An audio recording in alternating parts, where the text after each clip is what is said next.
I had a friend, a guy who I used to work with, at a real estate company. And he was like, hey man, can I ask you a question? You won't get offended? No. Is it true in your religion, part of your religion is like taking your life, like blowing yourself up?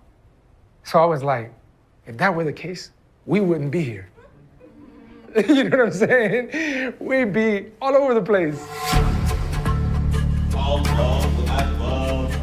Islam's the fastest growing religion in the world, and it is the most misunderstood.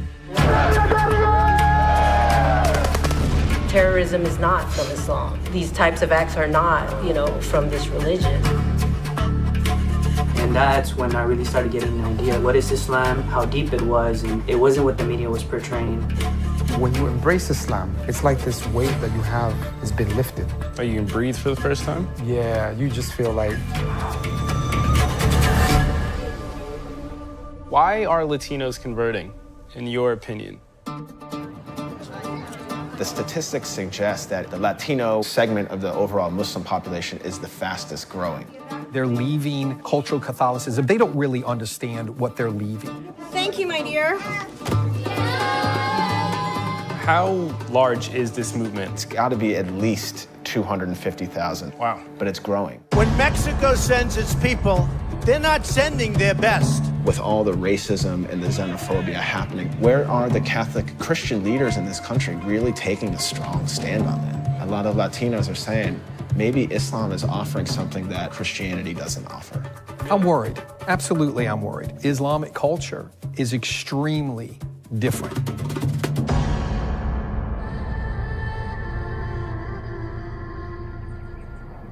Inside America's Islamic community, one of the fastest growing populations is Latino.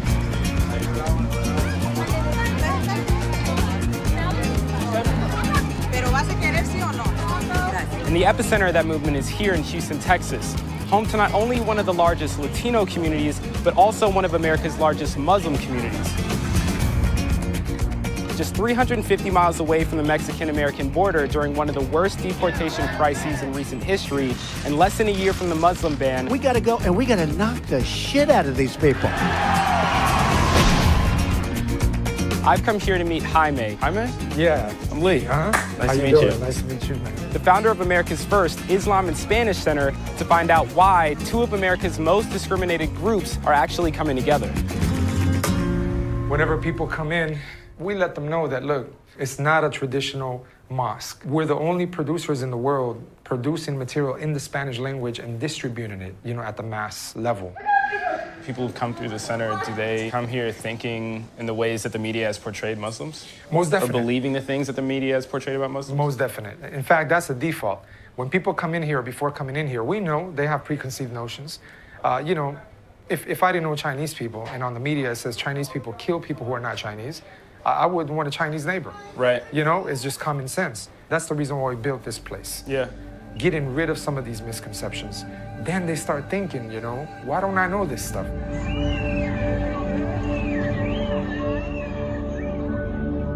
Jaime, what brought you to Islam? I grew up in Houston, and when I came here, I was 8 years old. All I knew was Colombia and Venezuela. I previously lived there. So I'm one of those immigrant youth that came to America. My parents wanted for me to have a better future. When I got here, I realized that the culture here was a bit different than what my parents expected. And we were having a lot of issues in regards to gangs popping up in the environment.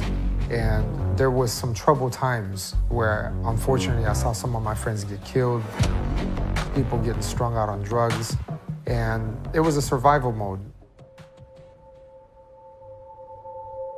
I looked for answers, and I looked at so many different religions. And someone who gave me the Quran, I began to read it, and the more I read it, the more life made sense. My mother thought I was brainwashed when I became Muslim because I stopped drinking alcohol, going out, the girls, all the stuff that I had easily, I let go of it. And it was great that I did it at the time I did it, because a few months later, a lot of my friends got caught in some stuff that put them in trouble. And I'm like, man, That choice of me accepting Islam saved me from that. America is not the most kind place to Latino immigrants right now. So why would you subject yourself to being that double minority? I don't think being a Muslim and being Latino is putting me in a position of weakness. It actually puts me in a position of strength. I have to be the best Latino I could be now. You gotta be the best Muslim. While Latinos are the fastest growing population within Islam, very little research has gone into discovering why. So I'm heading to Rice University to meet with Professor Considine, a religious studies expert, to gain clarity on why so many Latinos are becoming Muslim during such a critical and divisive time in America. Why is it that Latinos are seeking out Islam? Does it have anything to do with the common experience between Muslims and Latinos in this country? Absolutely. Especially after the election in 2016, where a lot of these people felt purged. When Mexico sends its people, they're not sending their best. They're sending people that have lots of problems, and they're bringing those problems with us. They're bringing drugs, they're bringing crime, they're rapists. A lot of Latinos are recognizing that not being white in this country comes with certain barriers. Latinos might also be thinking, Muslims generally speaking, they face similar obstacles with all the racism and the xenophobia happening from the top of the government. This is a 5-year ban. To an everyday existence on the street. Who knows what they're gonna bring in this country? We're gonna bombs, ISIS, what? They need to go. I think a lot of people are seeing Islam and the Islamic tradition in general as being more tolerant of race. People have to recognize, one of the most racially diverse religions in the world is Islam. We stand in opposition to their opposition. Allah.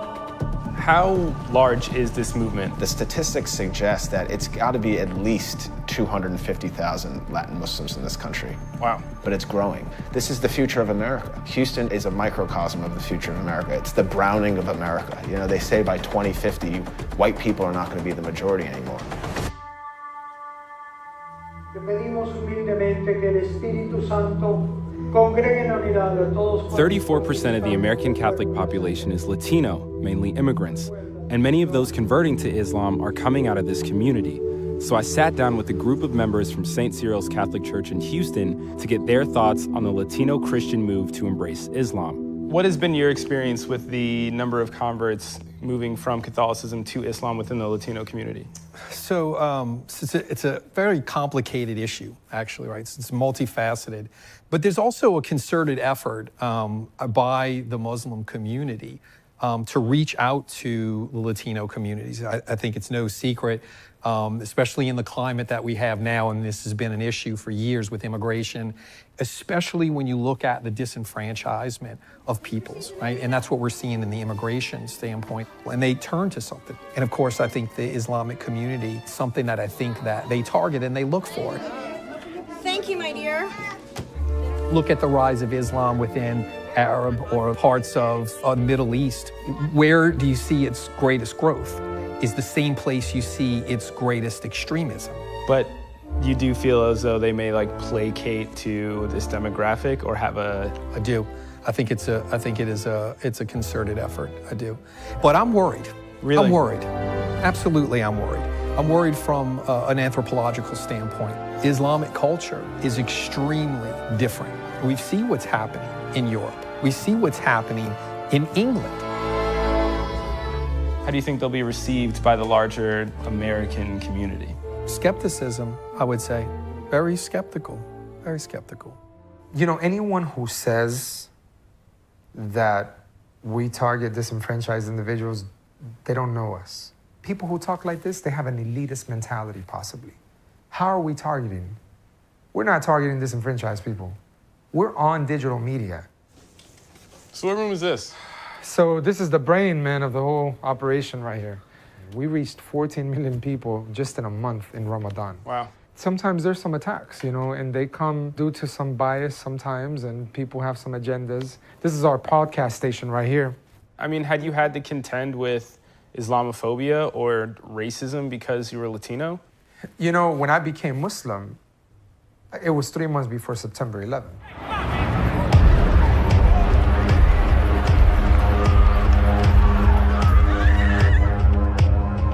I was one of the few Spanish speakers in the community.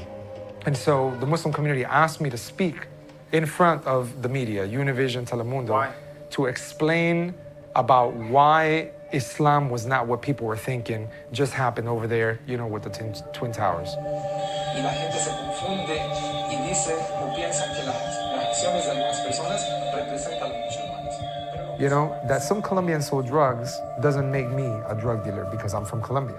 That some Muslim goes and commits a wrong act of violence shouldn't make me feel bad about being Muslim.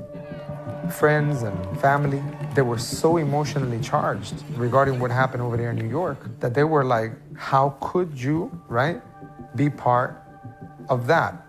Is that the case for most Latinos converting? The family is the first shock, yeah. We're in the north side of Houston, about 45 minutes from the Islam and Spanish Center, and we're gonna go meet up with Raul. Raul is a DACA dreamer from Mexico that converted to Islam in 2011 at the age of 19, and has since become an active member of the Islam and Spanish Center.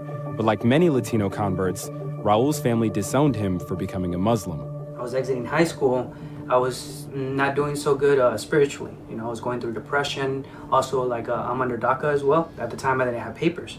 So, you know, I'm getting paid, you know, like $5 to wash the dishes, an hour and stuff like that. A lot of people take advantage of immigrants. And that's when I really started getting an idea of what is Islam and how deep it was and how it wasn't what the media was portraying. And it was what literally cured my depression. Are you concerned at all being a DACA dreamer and now being Muslim?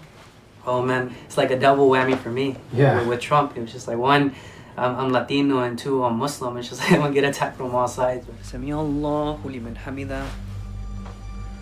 Allahu Akbar. ¿Te ocupan, hijo? No, está bien. Ya es que ya están todos afuera. Basically, my mom found out that I was studying Islam, and she pretty much kicked me out of the house and threw all my clothes out. She said I was joining a terrorist organization, a cult, and they were training me to kill people. At the time, like, I stopped eating pork, so my mom was just like, when I fed you beans, I would put pork on there on purpose. It was like straight up rejection.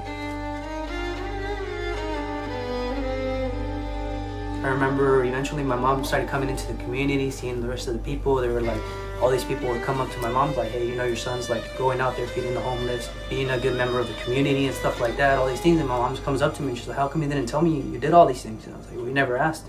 You weren't interested, so I didn't tell you. I believe them seeing how much change Islam had in me, it's like when they started seeing this, like, okay, this isn't necessarily bad. You know, he's still Raul, and if anything, he's becoming a better person.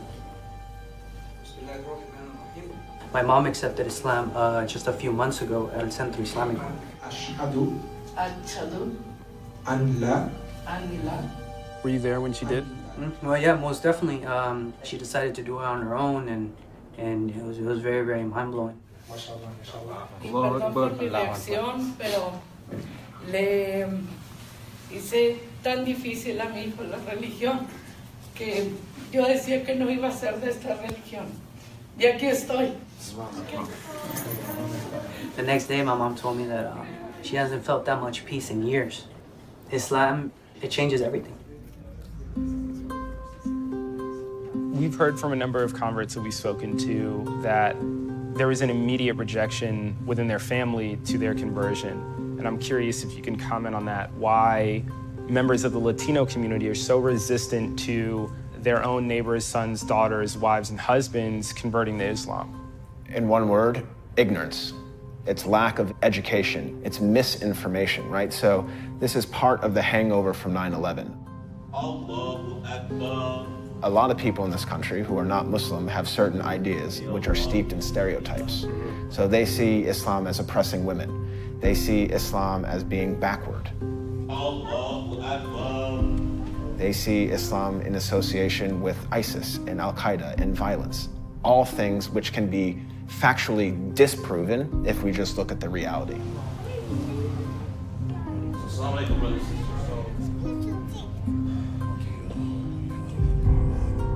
Today is the Muslim holiday of Eid, and for a number of the members of the Islam and Spanish Center, this is going to be their first major Islamic holiday. So we're going to go inside and meet some of the members of this community and find out what this transition has been like. Did you guys have any misconceptions about Islam or about Muslims before you became Muslim? Terrorists. Yes. Yeah, terrorists. My family makes jokes. My brothers mostly. They're like, oh, you're going to the masjid. Oh, they're teaching you to make bombs or something. Yeah. I'm like, no. Terrorism is not from Islam. These types of acts are not, from this religion. From what I knew before when I became a Muslim to now, yeah, it's totally different. How has Islam impacted your cultural identity? I'm still Puerto Rican, from when I wake up till I go to sleep. Something similar happened. We still have our culture, we still have our language and everything. I'm still Mexican. I still like the same food. I still eat all of your food. And I just, my faith has changed. One of the things that I think that we're going to see at some point is probably a backlash into the fact that in the Islamic communities, when you grow up with that, you grow up with Sharia law. You say Sharia law, you mean like separation of genders, things like separation of genders, some of the things, they even brought that out. Well, how, why would women go to such what they seem as a more oppressive? One of the interesting things is that reading some of these young women is they love wearing the hijab. What does it represent? It represents modesty and a sense of purity.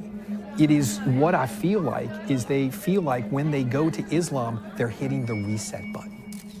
Really, and this is something that Islam does do, and it's sort of a demonizing of white culture. So do you think that conversion is a misguided decision? I do. I think it's a lack of understanding what they're leading.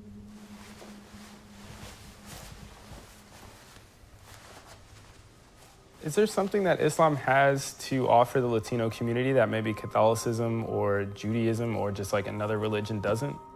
The core principle that is so enticing of Islam is that you have a very personal relationship with God without any intermediaries. There is nothing between you and God. Traditional ways of teaching religion has been because I said so, right? Because my father did so. But when you look at Islam, you're encouraged to ask questions in order to leave doubt. Brothers and sisters, many of us came to the United States from immigrant parents. How many youth came to America and lost their way? How many lost lives because of the choices that were made?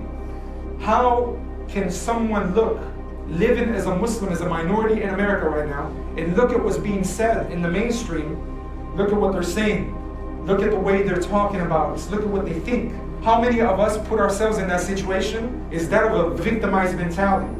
Or how many of us look at these circumstances and say, you know what, these are just challenges in life. I'm gonna head forward and I'm gonna deal with this in the best of ways. America at its foundation is a land of religious freedom, and it's a country that was built by immigrants. But in today's political climate, Muslims seeking religious acceptance are being discriminated against, just like the immigrants seeking a new home. Allahu Akbar. Ironically, this intolerance and oppression has brought these groups together, and from that shared trauma, a supportive and accepting community is growing.